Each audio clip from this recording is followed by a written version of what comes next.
negeri yang damai.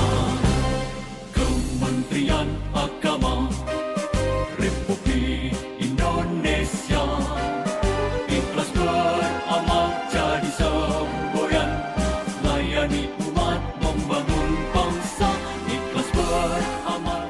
Kami, siswa-siswi Madrasah Cendekia mengucapkan Selamat Hari Amal Bakti ke-73.